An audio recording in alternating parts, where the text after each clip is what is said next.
Plus d'un demi-siècle après sa création, l'Arche de Noé est toujours debout.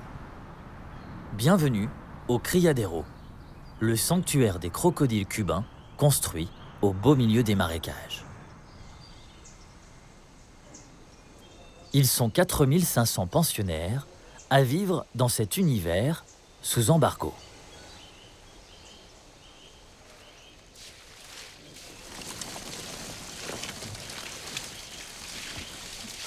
Pour veiller sur ces crocodiles 100% cubains, une dizaine de passionnés, des descendants des premiers cocodrileros.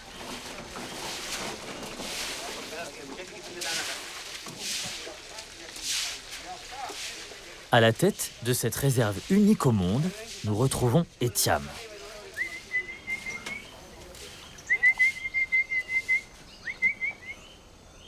Il dirige cette ferme de reptiles depuis 7 ans.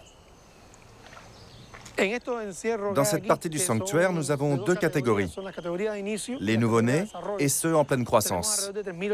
Au total, nous avons 1800 jeunes spécimens. Dans ces enclos au centre, nous avons ceux nés cette année. Ils sont encore petits, entre 35 et 40 cm. De ce côté, nous avons les jeunes. Dans chaque bassin, il y a près de 110 animaux. De l'autre, on trouve ceux qui ont plus d'1 an. Ils dépassent les 50 cm et ils vont grandir jusqu'à 1,60 m.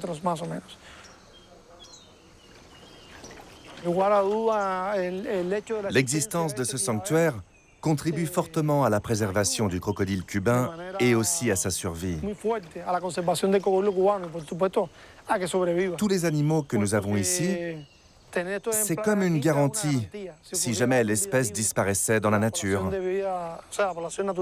Tous ici sont des candidats à la réintroduction.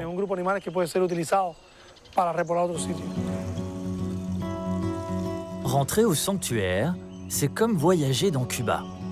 Le temps semble s'être arrêté.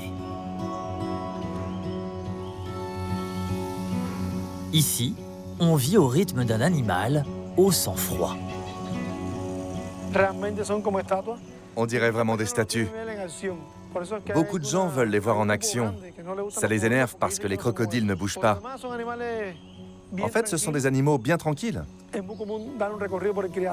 Et encore plus en captivité. Et qu'ils restent tranquilles, c'est pour nous une satisfaction. S'ils ne s'excitent pas, c'est que tout va bien.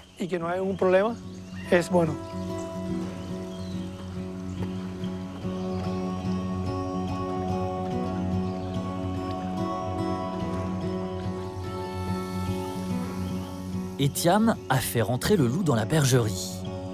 À côté de ses pensionnaires 100% cubains, des crocodiles américains, dans cet enclos bien à l'écart. Ici, dans ce bassin, nous avons regroupé quelques acoutus et nous les tenons séparés des autres, nos cubains. Nous les gardons pour les étudier et voir les différences entre les deux espèces.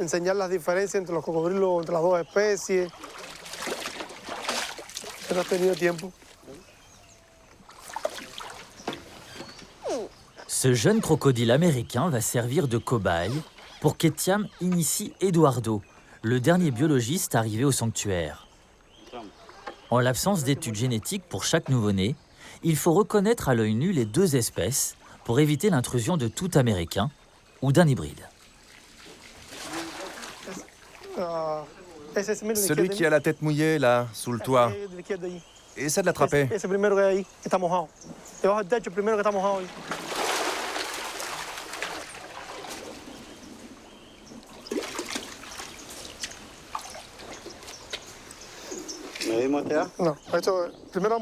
Regarde la différence.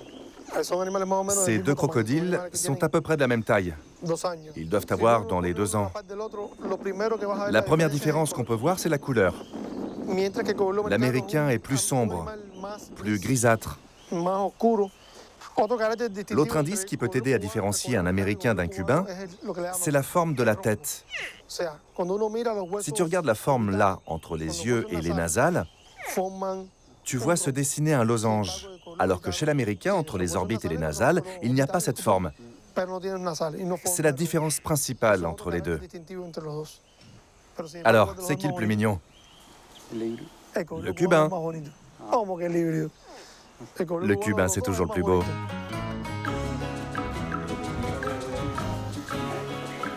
Estamos desaparecidos en la selva por mucho tiempo para buscar los crocodiles que nos dio la mucha pena.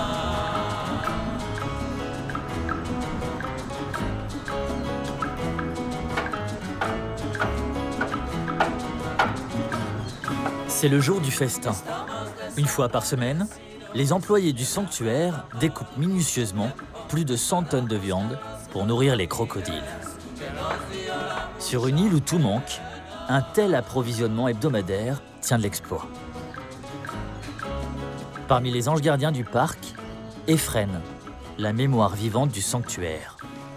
Ephrén s'occupe des nouveau-nés. Malgré leurs quelques centimètres, ils sont déjà très voraces.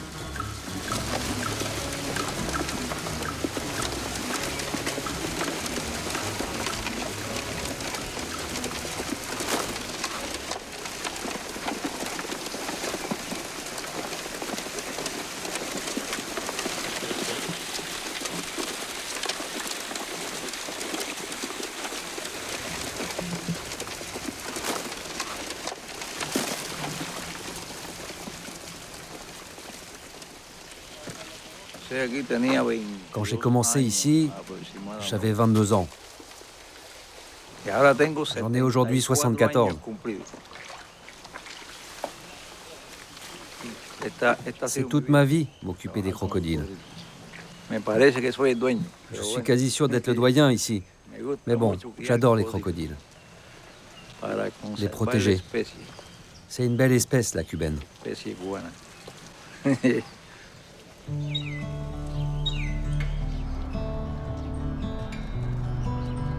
Le sanctuaire est situé tout près de Playa Larga, une station balnéaire de 3000 habitants.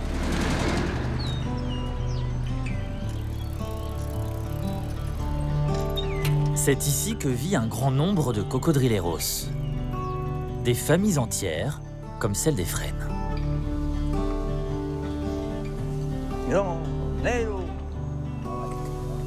Bonjour, comment ça va? Ça va, mon frère? Tu m'as manqué, ça fait longtemps. Ça se passe comment, ton travail? Très bien, très bien. Ici, vous avez Bernardino, mon frère aîné, et Enrique, qui est le plus jeune de la famille. Le plus jeune de la troupe. Les trois, nous avons travaillé au sanctuaire. Allez, on va fêter ça avec un petit verre de rhum. Allez, allez, avec plaisir. Les frères Alonso. Ces trois mousquetaires sont du même sang. À leur actif, plus d'1 millier de crocodiles cubains sauvés. Trinquons au crocodile. Et pour toutes ces années d'aventure.